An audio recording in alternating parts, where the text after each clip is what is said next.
9. Brutally clever ways to deal with toxic people.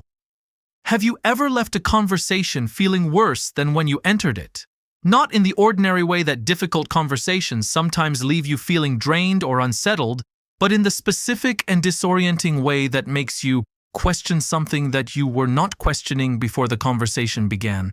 Something about yourself, about your judgment, about the reliability of your own perception of the situation you were both in, about whether the specific thing that you were confident was happening was actually happening, or whether your reading of it reflects some inadequacy in your own understanding that the other person has just helpfully identified. Have you ever walked away from an interaction with a specific person and felt, beneath the confusion and the self-doubt and the specific quality of exhaustion that only certain kinds of human contact reliably produce, a quiet but persistent awareness that something has been taken from you that you cannot quite name and that the person who took it would vigorously deny having taken? This experience, which most people have had in some form and which most people find genuinely difficult to describe with the precision that would make it legible to someone who has not experienced it, is the specific signature of what happens when you engage with a toxic person without the specific understanding and the specific tools required to engage with them in ways that protect you rather than deplete you. And the difficulty of describing it precisely is not accidental. It is one of the most consistent features of toxic interpersonal dynamics that the specific harm they produce is specifically designed, not always consciously, but with a remarkable consistency across very different specific personalities and very different specific contexts, to be difficult to name. Because the harm that cannot be named cannot be adequately responded to, and the harm that cannot be adequately responded to can continue indefinitely, producing the specific accumulated damage that the ongoing engagement with genuinely toxic people most reliably generates.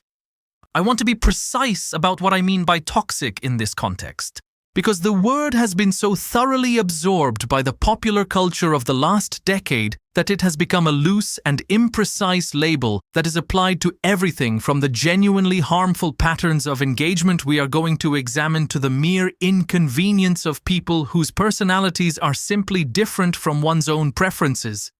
The looseness of the label is itself a problem because it prevents the specific understanding of what genuine toxicity in human relationships actually consists of and what it actually requires in terms of genuine response. Toxic, in the precise sense that this conversation is concerned with, does not mean difficult. Difficult people are genuinely part of the landscape of genuine human community, and the willingness to engage seriously with people who are genuinely difficult in ways that do not deplete you is itself one of the most important forms of genuine social competence available. It does not mean people who sometimes behave badly, who are sometimes unkind or inconsiderate or selfish in the ordinary ways that human beings sometimes are when they are under stress or when their own unaddressed needs are driving their behavior in directions that are not their best. These are people who deserve the same patient and honest engagement that anyone navigating the ordinary difficulties of human life deserves.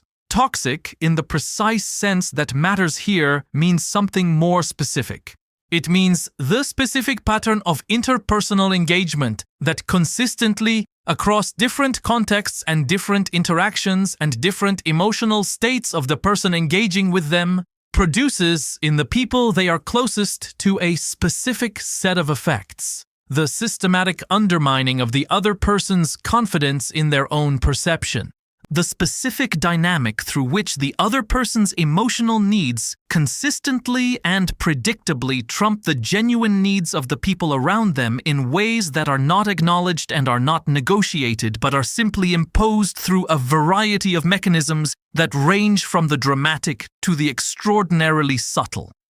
The specific quality of engagement that produces in the people most regularly subjected to it, the specific forms of self-doubt and self-questioning, and the specific erosion of the confidence in one's own judgment that constitute the most characteristic and most consequential long-term damage of genuinely toxic relationships. Understanding this precise definition matters because it changes what the appropriate response is.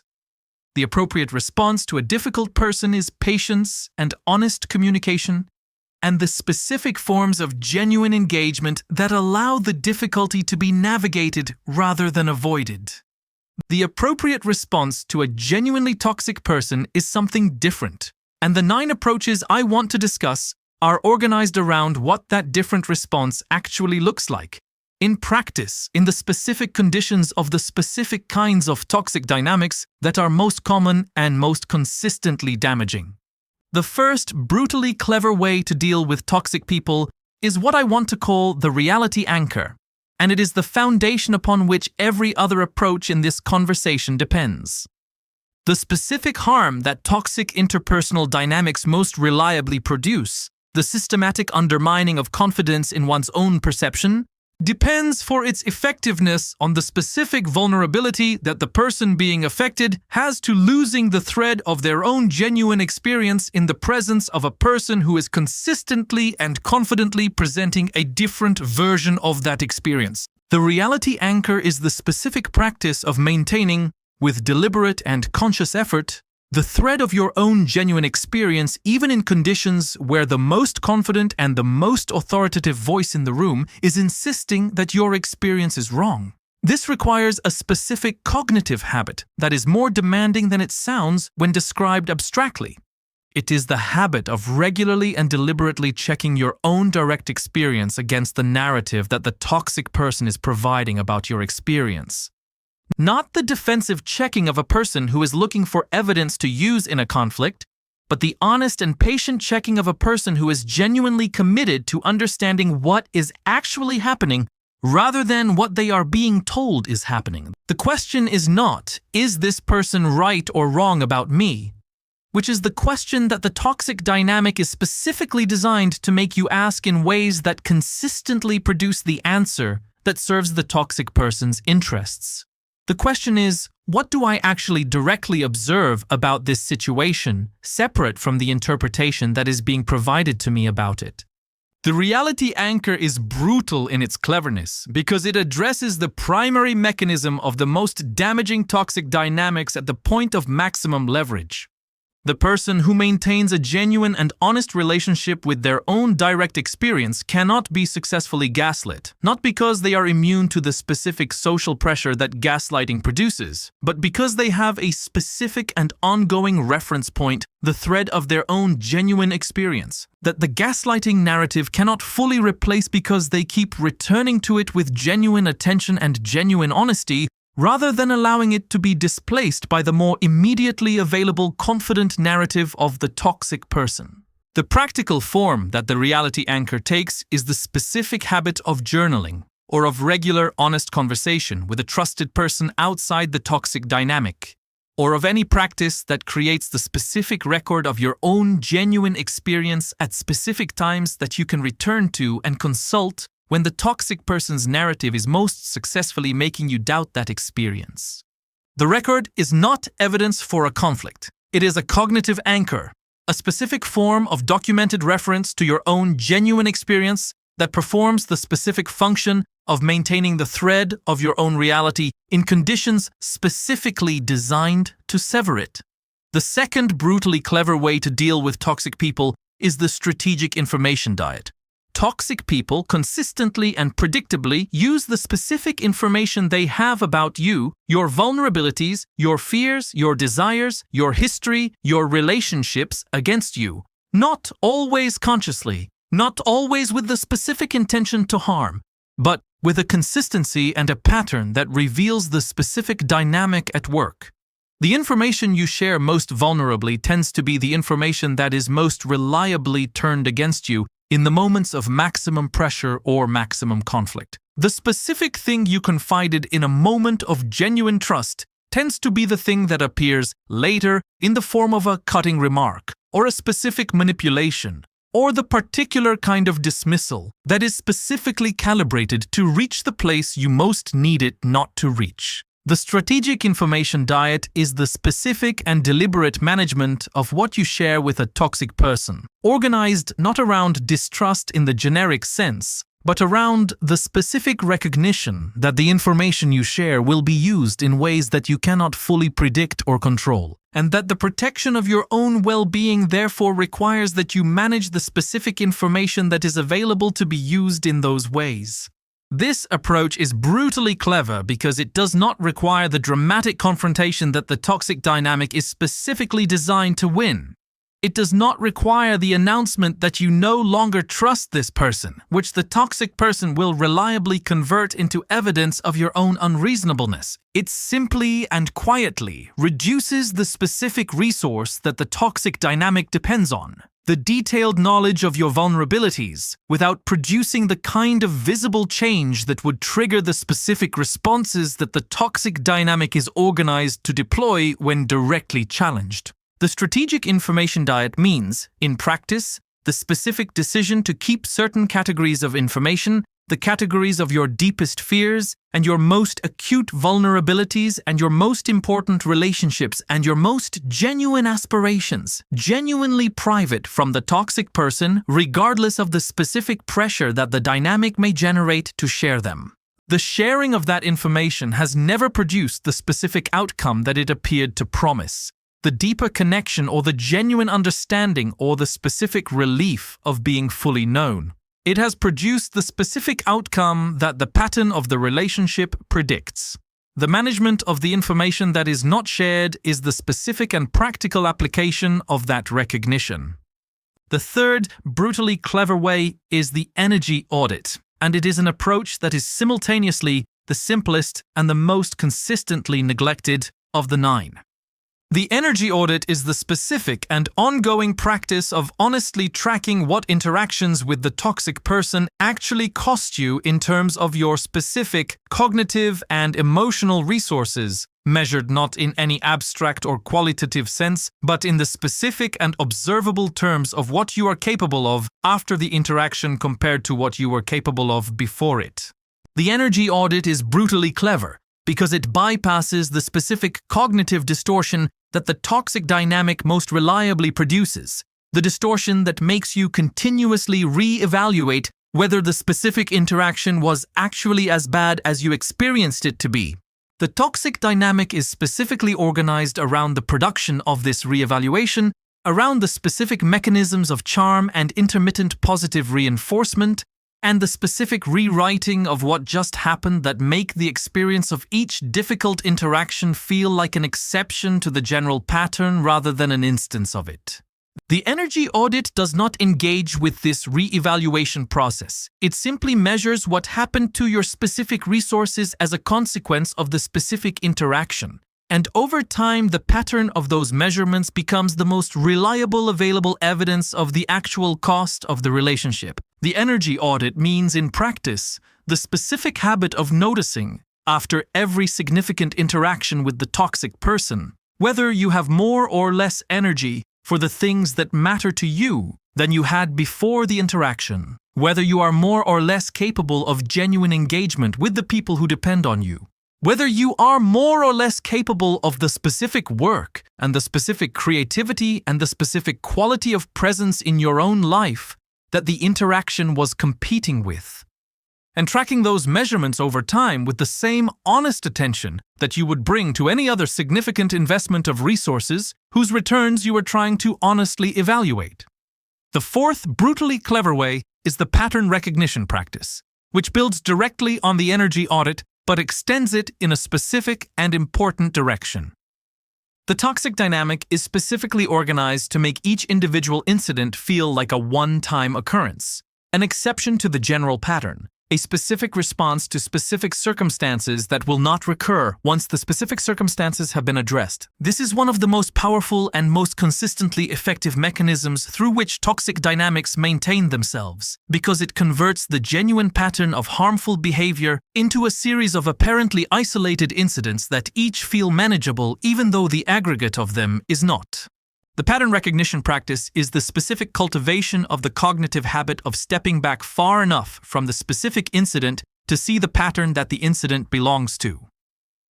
Not in the adversarial sense of building a case against the toxic person, but in the genuine sense of understanding what is actually happening in the relationship over time,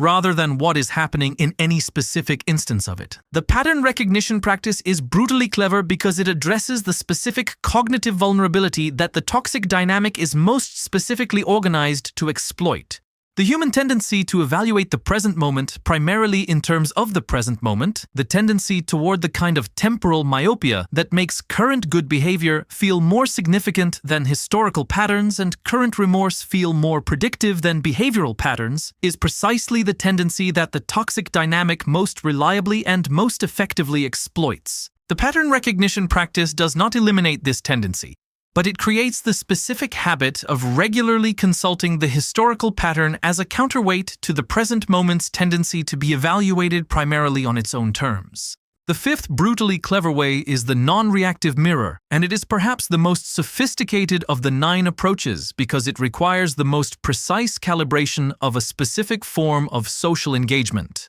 The non-reactive mirror is the specific practice of responding to the specific behaviors that the toxic dynamic most characteristically produces, not with the emotional reactions those behaviors are specifically designed to produce, but with the specific quality of calm, non-reactive acknowledgement that mirrors the content of what was said without the emotional escalation that the toxic dynamic depends on for its most characteristic effects. Toxic dynamics are, at their functional core, systems of emotional escalation. The specific behaviors that characterize them, the provocations and the guilt trips and the dramatic misrepresentations and the specific forms of attack on the other person's perception and self-worth are behaviors that depend for their effectiveness on producing specific emotional reactions in the person they are directed at. The anger that can be reframed as evidence of the toxic person's victim narrative, the distress that can be used as leverage, the defensiveness that can be interpreted as guilt, the collapse into self-doubt that produces the specific vulnerability that the next manipulation can exploit. The non-reactive mirror short-circuits these dynamics at the point of maximum leverage by refusing to produce the emotional reactions they are designed to produce, not through the suppression of genuine emotional response, which is both exhausting and ultimately ineffective, but through the specific cultivation of the capacity to observe the toxic behavior clearly enough and honestly enough that the emotional reaction it is designed to produce is replaced by the specific quality of calm recognition that the behavior is doing exactly what the pattern predicts it will do, which is itself a form of genuine equanimity rather than performed neutrality. The non-reactive mirror means, in practice, the specific habit of responding to the most characteristic toxic behaviors with acknowledgement rather than reaction, not the dismissive or sarcastic acknowledgement that is itself a form of emotional escalation. The genuine and calm acknowledgement of what was said, combined with the specific refusal to provide the emotional fuel that the dynamic requires to produce its most damaging effects. The sixth brutally clever way is the consequence clarification, and it addresses a specific dimension of the toxic dynamic that the other approaches do not directly address, which is the specific mechanism through which the toxic dynamic maintains itself through the strategic ambiguity of what is and is not acceptable behavior. Toxic dynamics are, in many cases, sustained by the specific condition of ambiguity. The condition in which the person being most damaged by the dynamic is never entirely certain about the specific standards that are being applied to their behavior or the specific consequences that specific behaviors will produce, while the toxic person maintains a consistent and considerable clarity about the specific standards that are being applied to their behavior and the specific consequences that deviation from those standards will produce.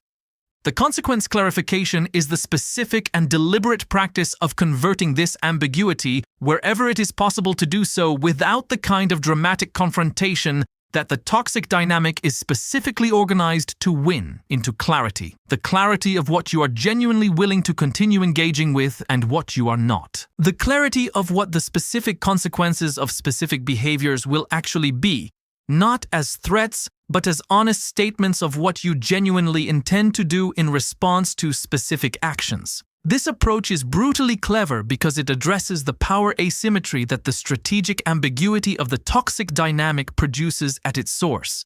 The toxic person's power in the dynamic is substantially constituted by their specific capacity to determine the standards and the consequences unilaterally, while the person being most affected by the dynamic navigates the uncertainty of never quite knowing where the lines are or what crossing them will cost.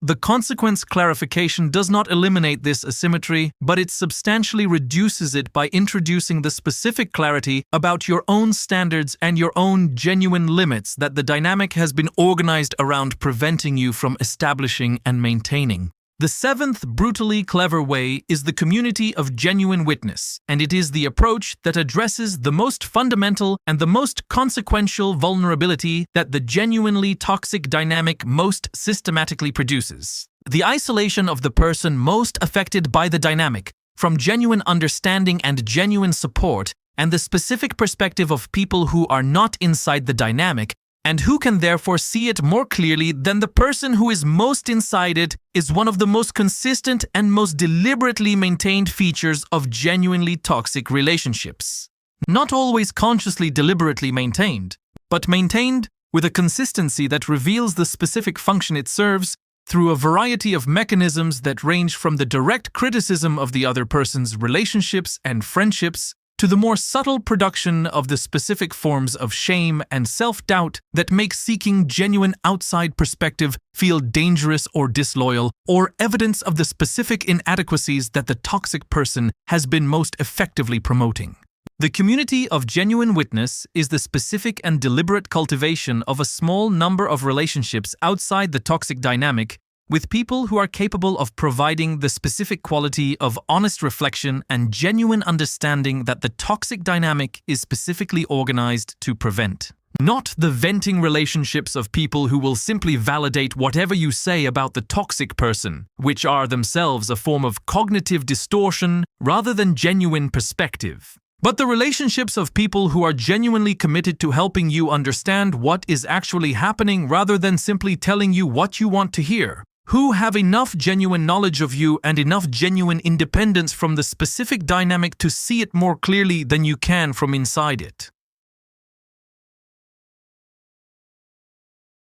The community of genuine witness is brutally clever because it directly and specifically counteracts the most fundamental mechanism of the most damaging toxic dynamics, the mechanism of isolation that prevents the clear seeing that the toxic dynamic depends on its victim not achieving. The person who has a genuine community of witness cannot be isolated, cannot be prevented from accessing the specific perspective that the outside view provides, cannot be kept in the specific condition of alone with my perception of what is happening that the toxic dynamic most requires for its continued effectiveness. The eighth brutally clever way is the long game strategy, and it addresses a dimension of dealing with toxic people that the immediate focus of the other approaches does not fully capture. The immediate focus, the focus on managing each specific interaction in ways that protect you from its most damaging effects, is genuinely necessary. But it is not sufficient for the genuinely clever engagement with the toxic dynamic that the situation actually requires, because the genuinely clever engagement requires thinking not just about the specific interaction,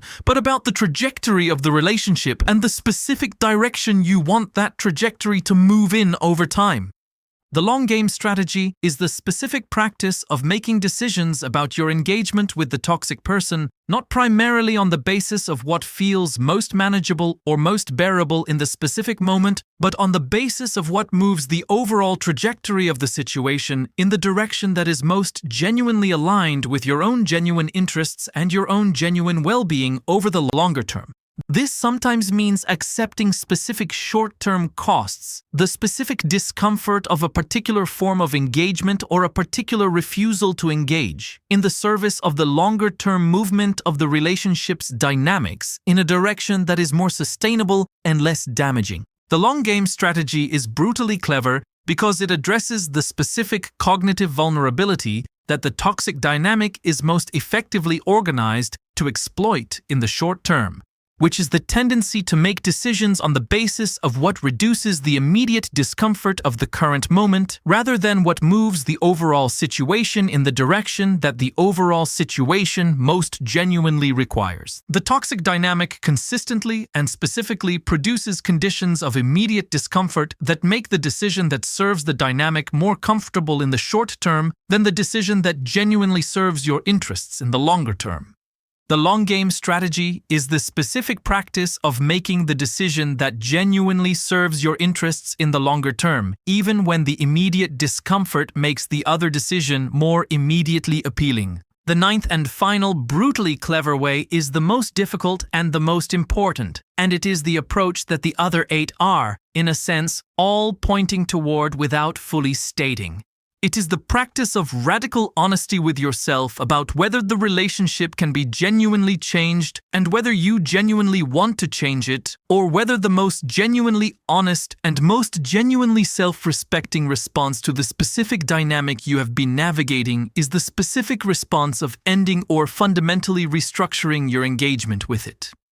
This approach is the most difficult because the culture surrounding most human relationships, and particularly the culture surrounding the most important relationships, the family relationships and the long-term friendships and the partnerships that have accumulated years of shared history and shared investment, is a culture that treats the ending or the fundamental restructuring of such relationships as a failure, as evidence of insufficient commitment or insufficient patience or insufficient willingness to do the genuine work that genuine relationship requires. But the radical honesty with yourself about the actual trajectory of the relationship is the specific form of self-respect and self-knowledge that genuine engagement with the question of your own well-being in the face of the specific damage that genuinely toxic relationships produce most urgently requires. Not the dramatic declaration of the end of the relationship. Not the punitive withdrawal from someone who has hurt you as a form of retaliation, but the specific and honest examination of whether the relationship, as it has been and as the evidence of its patterns suggests it will continue to be, is one that is compatible with the specific conditions of your own genuine flourishing,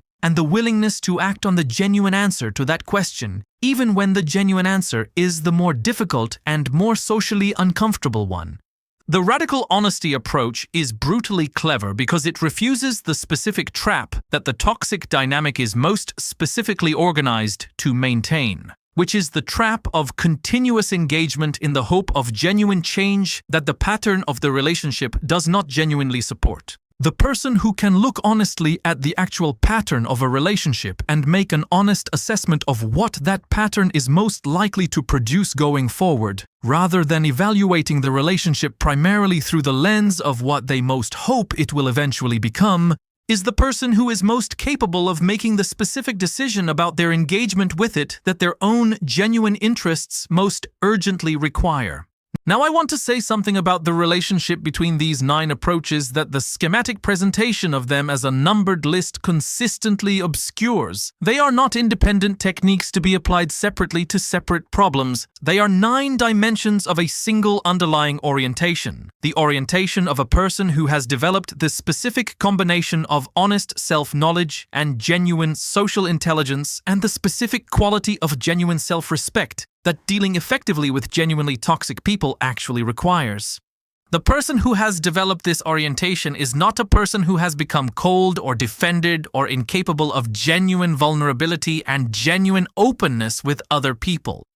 They are a person who has developed the specific capacity to be genuinely open and genuinely vulnerable with the people who genuinely deserve that openness and that vulnerability, while maintaining the specific forms of protection and clarity and honest self-assessment that the people who do not deserve it require as the appropriate response to their specific pattern of engagement. This distinction between the people who deserve genuine openness and the people who require protective clarity is perhaps the most important thing that the entire analysis of dealing with toxic people ultimately points toward. Not because the people who require protective clarity are necessarily bad people in some absolute sense, but because their specific pattern of engagement with you, whatever its sources and whatever its relationship to their own history and their own unaddressed needs and their own genuine suffering, is a pattern that is specifically incompatible with your own genuine flourishing in the conditions of the relationship as it actually is, rather than the relationship as it might theoretically become. And the recognition of that incompatibility, the specific and honest recognition that the pattern of this specific relationship with this specific person is specifically incompatible with the specific conditions of your own genuine flourishing, is not a failure of compassion. It is the specific form of genuine self-knowledge that genuine self-respect requires. And it is the foundation of the specific decision-making about your own engagement with toxic people that the 9 approaches we have been examining are all in their different ways designed to support and to enable. The world of 2026 is producing more opportunities for engagement with genuinely toxic dynamics than most previous eras. Not because people are more toxic than they were, but because the specific conditions of the current information environment are specifically organized around the amplification of the psychological patterns that toxic dynamics most characteristically exploit. The algorithms that reward the most emotionally provocative content are the same algorithms that amplify the specific forms of behavior that constitute the most characteristic features of toxic interpersonal dynamics. The social media platforms that measure their success in the engagement they generate are platforms that have consistently found that the specific emotional states most associated with toxic interpersonal dynamics, the anxiety and the self-doubt and the specific hunger for validation and the specific susceptibility to the manipulation of social comparison, are among the most reliable drivers of the engagement they are most interested in producing. The 9 approaches we have been examining are therefore not merely interpersonal tools for managing specific difficult relationships. They are, in the specific conditions of the current moment, a form of genuine resistance to the specific cultural and technological conditions that are most actively amplifying the specific patterns of human interaction that are most damaging to the specific conditions of genuine human flourishing. The person who has developed the specific capacities that genuine engagement with toxic dynamics requires, the capacities for honest self-knowledge and genuine reality anchoring and strategic information management and patient pattern recognition, is also the person who is most capable of navigating the specific conditions of the current information environment with the specific quality of genuine agency and genuine self-respect that those conditions are most specifically organized to undermine. I want to close with something that the entire analysis of dealing with toxic people most urgently requires to be said honestly, because it is the thing that is most easily omitted in the interest of the comfort of the people most likely to need to hear it. Dealing with toxic people in the 9 ways we have been examining is not primarily about what you do to them. It is primarily about what you maintain in yourself in their presence and in their aftermath. The reality anchor and the energy audit and the pattern recognition practice and the non-reactive mirror and the consequence clarification and the community of genuine witness and the long game strategy and the radical honesty, all of these are practices organized not primarily around the management of the toxic person's behavior, which you cannot ultimately control, but around the maintenance of the specific inner conditions of your own genuine clarity and your own genuine self-respect and your own genuine connection to your own experience that the toxic dynamic is most specifically organized to destroy. The genuinely clever engagement with genuinely toxic people is the engagement of a person who understands that the primary resource at stake is not the relationship itself, which may or may not be salvageable, but the specific quality of your own relationship with your own experience and your own values and your own genuine understanding of what is and is not happening, that the relationship has been organized through the specific pattern of the toxic dynamic to undermine, and the protection of that primary resource, not through defensive withdrawal from genuine human connection, but through the specific forms of honest clarity and genuine self-knowledge that the 9 approaches are organized to cultivate, is both the most important and the most genuinely clever available response to the specific challenge that genuinely toxic people present to the people who are most committed to their own genuine flourishing and most genuinely deserving of it. You cannot change a toxic person by being sufficiently patient or sufficiently understanding or sufficiently willing to see their perspective. You can only change your own relationship with the specific dynamic they are producing, and the quality of that change will determine whether your own genuine flourishing survives the encounter with them intact. That is the most important thing. And it is, in the end, the only thing that is genuinely in your hands.